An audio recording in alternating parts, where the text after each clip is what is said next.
आवाज जनतेचा, लढा सर्वसामान्य जनतेच्या न्याय हक्कांसाठी।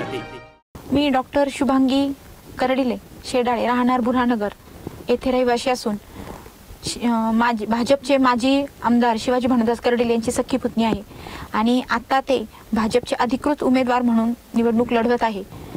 राहुरी मतदारसंघातल्या लाडक्या बहिणी सुरक्षित आहेत का? त्यांच्यावर अन्याय तर होत नाही ना, हा प्रश्न मला पडलेला आहे।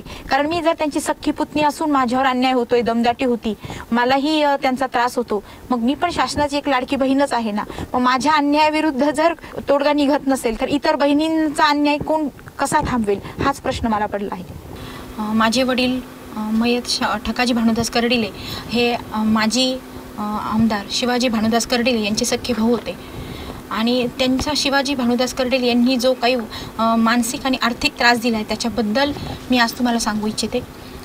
शिवाजी भानुदास करडिले यांनी मला ज्या काही वडिलोपार्जित जमिनी आल्या त्या वडिलोपार्जित जमिनींवर जबरदस्तीने ताबा मारणे, त्याच्यावर अतिक्रमण करणे, मला त्या जमिनींचा मोबदला न घेऊ देणे किंवा मला त्यात पीक न घेऊ देणे। जे काही माझ्या आईवडिलांचं घर आहे, 30-35 वर्ष झाले माझे आईवडील शिवाजीराव करडिले शिवाजी करडिले यांच्या घराशेजारी राहतात, त्या घराशेजारीच माझ्या आईवडिलांचंही घर आहे।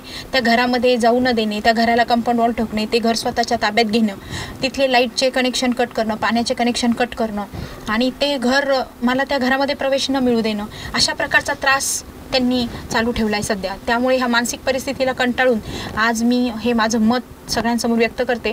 मला हा जो होणारा त्रास आहे या त्रासाबद्दल खूप आवाज उठवला, कोर्टामध्ये केसेस केल्या, दिवाणी केसेस केल्या, कलेक्टर ऑफिसला गेले, SP ऑफिसला गेले, अनेक ठिकाणी मी वारंवार माझ्या तक्रारी मांडत गेले, पण त्याचा मला कुठेही न्याय मिळाला नाही। दडपशाही, गुंडागर्दी, आपल्याला सर्वांना त्यांचं मागचं जी काही पार्श्वभूमी आहे शिवाजी करडिले यांची ती सर्वांना माहिती आहे की त्यांच्या मागे कशा पद्धतीने त्यांचं कार्य चालू होतं, त्याच पद्धतीने ते मलाही त्रास देतात। मी तर त्यांची सख्खी पुतणी आहे। 2 भाऊ माझ्या पाठीमागे वारस म्हणून होते, हे 2 भाऊंचाही अशाच प्रकारे मृत्यू झालेला आहे, तो पण संशयास्पदच मृत्यू आहे। मृत्यूचं कारण अद्यापही कळलेलं नाही, ते शोधण्याचा मी खूप प्रयत्न पण केला, पण तेही आम्हाला कळू शकले नाही। शेवटी ह्या त्रासाने माझे वडील पण मृत्युमुखी पडले आणि वारंवार होणारा हा त्रास, वारंवार होणारी ही सगळी अडचण आणि शेतीमध्ये होणारा त्रास, घरामध्ये होणारा त्रास, ज्या त्रासाला कंटाळून माझ्या आईने शेवटी जीवन संपवलं। त्यामध्ये त्यांच्या पत्नी अलका शिवाजी करडिले आणि त्यांचा मुलगा अक्षय शिवाजी करडिले हेही सातत्याने त्रास देतात। अशा त्रासाला कंटाळून आज आम्हाला जीवन नकोसे वाटते, आम्हाला असं वाटतं की आपण पण आत्महत्या करावी, जसे आपल्या 2 भावांचं झालं तसंच आपलं पण होईल,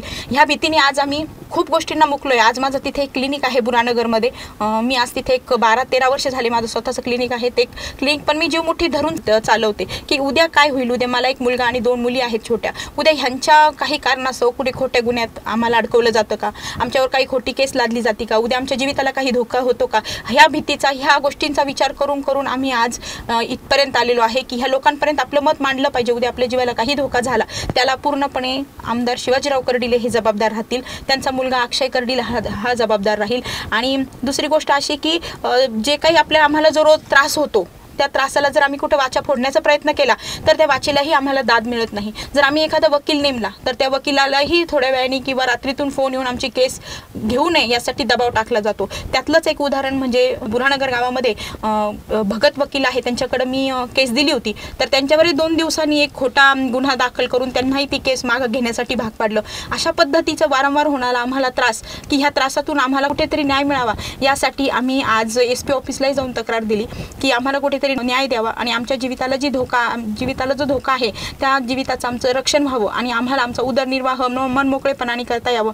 तसेच वडिलोपार्जित जमिनीमध्ये मिळाले, तुम्हाला सर्वांना माहिती आहे की आता नगर औरंगाबाद हायवेला अक्षय पॅलेस म्हणून हॉटेल उभं राहिलेलं आहे। ते हॉटेलमध्ये जर बघितलं तर अतिक्रमण करून साधारणतः माझ्या जमिनीचा अर्धा ते पाऊण भाग त्यांनी त्यांच्या याच्यामध्ये अतिक्रमण करून ते हॉटेल बांधलेलं आहे।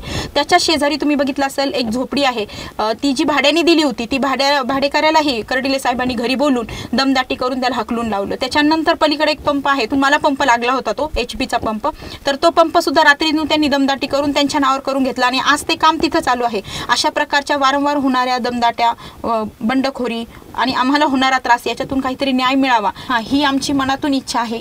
नवनवीन घडामोडी आणि सत्य बातमी पाहण्यासाठी आजच आमच्या YouTube चॅनलला सबस्क्राइब करा, शेअर करा आणि लाईक नक्की करा।